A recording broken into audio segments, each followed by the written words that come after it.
कोल्हापुरातील रंकाळा परिसरातील रस्त्यांवरील अतिक्रमणाविरोधात महापालिकेनं गुरुवारी धडक कारवाई केली।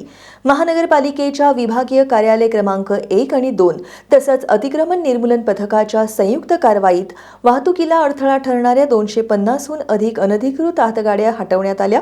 आयुक्त डॉक्टर राजेंद्र भारुड यांनी स्वतः रंकाळा परिसराची पाहणी करत रस्ते वाहतुकीसाठी पूर्णपणे मोकळे करण्याच्या सूचना अधिकाऱ्यांना दिल्या।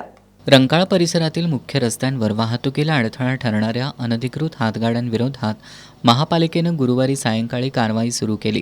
महापालिकेचं पथक कारवाईसाठी दाखल होताच अनेक हातगाडीधारकांनी स्वतःहून गाड्या हटवल्या। मात्र सूचना देऊनही ज्या हातगाड्या हटवण्यात आल्या नाहीत त्या महापालिकेच्या पथकानं जप्त केल्या। कारवाई दरम्यान बायोमेट्रिक धारकांच्या 85 हातगाड्या आढळून आल्या। या कारवाईत 250हून अधिक अनधिकृत हातगाड्या हटवण्यात आल्या। यावेळी आयुक्त डॉक्टर राजेंद्र भारुड यांनी रंकाळा परिसराची प्रत्यक्ष पाहणी केली।